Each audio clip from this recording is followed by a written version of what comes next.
Kemudian datanglah firman Tuhan kepada Yehu bin Hanani melawan Baesa.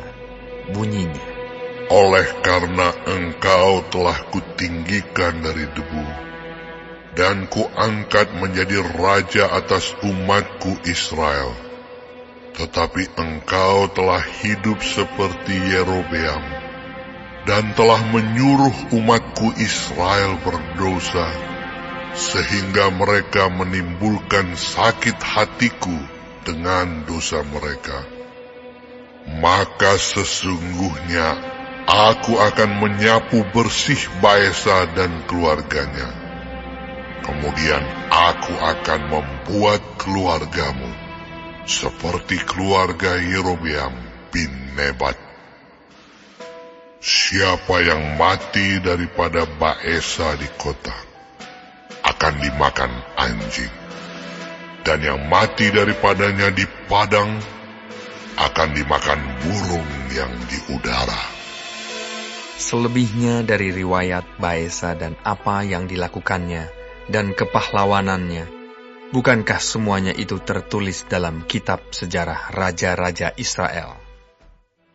Kemudian Baesa mendapat perhentian bersama-sama dengan nenek moyangnya, dan ia dikuburkan di Tirza.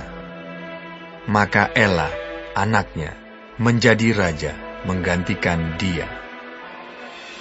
Juga dengan perantaraan Nabi Yehu bin Hanani, firman Tuhan telah datang melawan Baesa dan melawan keluarganya, baik karena segala yang jahat yang telah dilakukannya di mata Tuhan, sehingga ia menimbulkan sakit hati Tuhan dengan perbuatan tangannya. Dan dengan demikian menjadi sama seperti keluarga Yerobeam, maupun oleh karena ia telah membunuh Yerobeam. Dalam tahun ke-26 zaman Asa, Raja Yehuda, Ela, anak Baesa, menjadi raja atas Israel di Tirza. Ia memerintah 2 tahun lamanya. Zimri, pegawainya yang menjadi panglima atas setengah dari pasukan kereta, mengadakan persepakatan melawan dia. Ketika ia minum-minum sampai mabuk di Tirza, di rumah Arza yang menjadi kepala istana di Tirza, datanglah Zimri, lalu membunuh dia dalam tahun ke-27 zaman Asa, Raja Yehuda, dan ia menjadi raja menggantikan dia. Pada waktu ia menjadi raja itu, segera sesudah ia duduk di atas tahtanya, ia membunuh seluruh keluarga Baesa. Tidak ada seorang laki-laki pun daripadanya yang ditinggalkannya hidup, juga kaumnya dan teman-temannya. Demikianlah Zimri memunahkan seluruh keluarga Baesa, sesuai dengan firman Tuhan yang diucapkannya kepada Baesa dengan perantaraan Nabi Yehu, oleh karena segala dosa yang telah dilakukan Baesa dan Ela anaknya, yang mengakibatkan orang Israel berdosa pula, sehingga mereka menimbulkan sakit hati Tuhan, Allah Israel, dengan dewa-dewa kesia-siaan mereka. Selebihnya dari riwayat Ela dan segala yang dilakukannya, bukankah semuanya itu tertulis dalam kitab sejarah raja-raja Israel? Dalam tahun ke-27 zaman Asa, Raja Yehuda, Zimri menjadi raja. Ia memerintah 7 hari lamanya di Tirza, sedang rakyat berkemah mengepung Gibeton yang termasuk wilayah orang Filistin. Setelah rakyat yang berkemah itu mendengar orang mengatakan, Zimri telah mengadakan persepakatan, dan ia pun telah membunuh raja. Maka pada hari itu juga, di tempat perkemahan, seluruh Israel menobatkan Omri, panglima tentara, menjadi raja atas Israel. Kemudian Omri dengan seluruh Israel maju dari Gibeton, dan mereka mengepung Tirza. Segera sesudah Zimri melihat bahwa kota itu telah direbut, masuklah ia ke dalam puri istana raja, lalu membakar istana raja itu, sedang ia sendiri ada di dalamnya, dan ia mati. Oleh karena dosa-dosa yang telah dilakukannya dengan melakukan apa yang jahat di mata Tuhan, serta hidup menurut tingkah laku Yerobeam dan menurut dosa Yerobeam yang mengakibatkan orang Israel berdosa pula. Selebihnya dari riwayat Zimri dan persepakatan yang diadakannya, bukankah semuanya itu tertulis dalam kitab sejarah raja-raja Israel?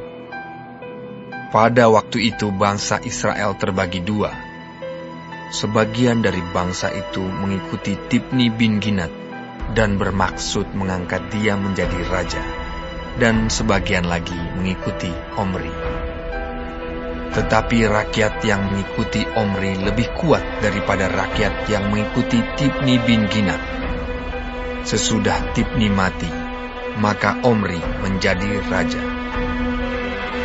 Dalam tahun ke-31, zaman Asa, Raja Yehuda, Omri menjadi raja atas Israel, dan ia memerintah 12 tahun lamanya. Di Tirza, ia memerintah 6 tahun lamanya. Kemudian ia membeli gunung Samaria daripada Semer dengan 2 talenta perak. Ia mendirikan suatu kota di gunung itu dan menamainya Samaria, menurut nama Semer, pemilik gunung itu. Omri melakukan apa yang jahat di mata Tuhan, dan ia melakukan kejahatan lebih daripada segala orang yang mendahuluinya. Ia hidup menurut segala tingkah laku Yerobeam bin Nebat, dan menurut dosa Yerobeam yang mengakibatkan orang Israel berdosa pula, sehingga mereka menimbulkan sakit hati Tuhan, Allah Israel, dengan dewa-dewa kesia-siaan mereka.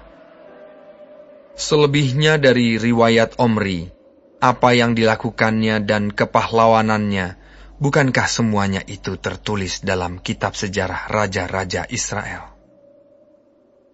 Kemudian Omri mendapat perhentian bersama-sama dengan nenek moyangnya, dan ia dikuburkan di Samaria. Maka Ahab, anaknya, menjadi raja menggantikan dia. Ahab, anak Omri, menjadi raja atas Israel dalam tahun ke-38 zaman Asa, Raja Yehuda. Dan Ahab bin Omri memerintah 20 tahun lamanya atas Israel di Samaria. Ahab bin Omri melakukan apa yang jahat di mata Tuhan, lebih daripada semua orang yang mendahuluinya. Seakan-akan belum cukup ia hidup dalam dosa-dosa Yerobeam bin Nebat, maka ia mengambil pula Izabel, anak Etbaal, raja orang Sidon, menjadi istrinya, sehingga ia pergi beribadah kepada Baal dan sujud menyembah kepadanya. Kemudian ia membuat mezbah untuk Baal itu di kuil Baal yang didirikannya di Samaria. Sesudah itu Ahab membuat patung Asyera, dan Ahab melanjutkan bertindak demikian, sehingga ia menimbulkan sakit hati Tuhan, Allah Israel, lebih dari semua raja-raja Israel yang mendahuluinya. Pada zamannya itu, Hiel, orang Betel, membangun kembali Yeriko. Dengan membayarkan nyawa Abiram, anaknya yang sulung, ia meletakkan dasar kota itu. Dan dengan membayarkan nyawa Segub, anaknya yang bungsu, ia memasang pintu gerbangnya, sesuai dengan firman Tuhan yang diucapkannya dengan perantaraan Yosua bin Nun.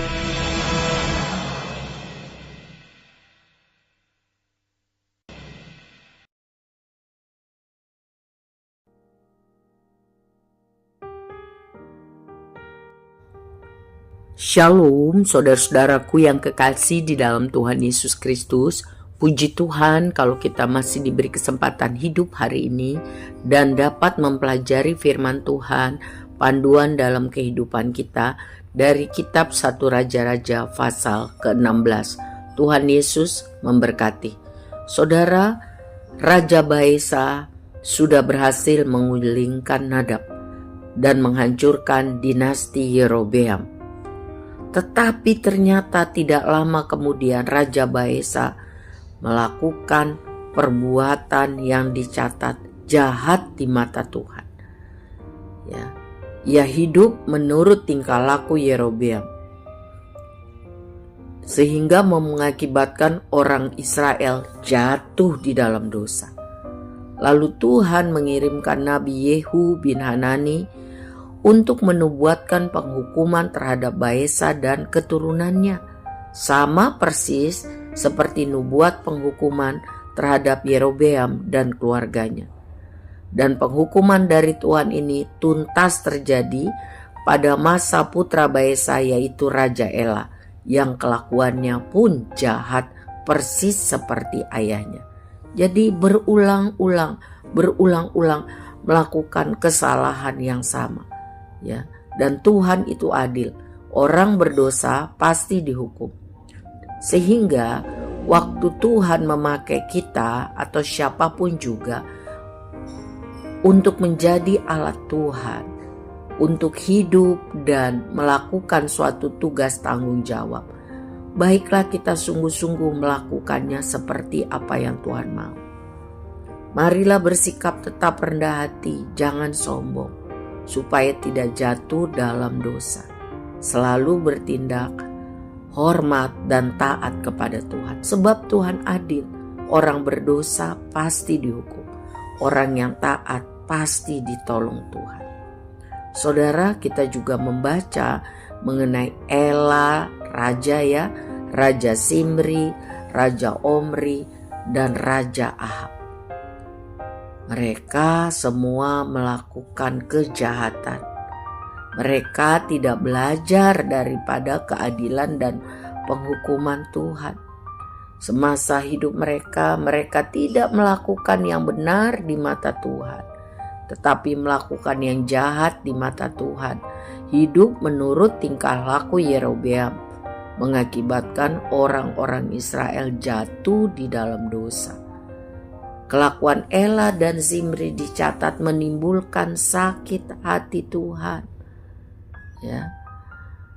Omri melakukan yang jahat di mata Tuhan, dan ia melakukan kejahatan lebih daripada segala orang yang mendahuluinya dalam memerintah. Perhatikanlah ayat 25. Mengapa demikian? Sebab Omri tidak belajar dari sejarah. Betapa Tuhan sangat membenci orang yang sombong, mengangkat dirinya merasa lebih hebat, tidak mau tunduk kepada Tuhan, melakukan perselingkuhan dalam dosa, sehingga rakyat ikut jatuh dalam dosa yang sama. Mengenai Ahab, anak Omri, dicatat melakukan tindakan yang membuat hati Tuhan sangat kecewa. Dia membangun mezbah untuk Baal, membuat patung Asyera, menimbulkan sakit hati Tuhan lebih dari semua raja-raja Israel. Menganggap dirinya bisa berbuat sekehendaknya. Dan tercatat istrinya Isabel, anak Raja Sidon, sangat mewarnai semua tindakan sang raja Ahab. Isabel penyembah berhala, penyembah Baal. Jadi pernikahan yang tidak sepadan, yang tidak seimbang, yang tidak sungguh-sungguh takut akan Tuhan, mengakibatkan mempermainkan kuasa dan kasih Tuhan. Yang terjadi adalah celaka. Tuhan tolong kita, anak, cucu, keturunan kita, semuanya hidup hormat dan mengasihi Tuhan, mendapatkan anugerah pasangan yang sungguh-sungguh seimbang, sepadan, sehingga semuanya hidup dipakai Tuhan, berguna, mempermuliakan nama Tuhan. Amin, amin. Tuhan Yesus memberkati.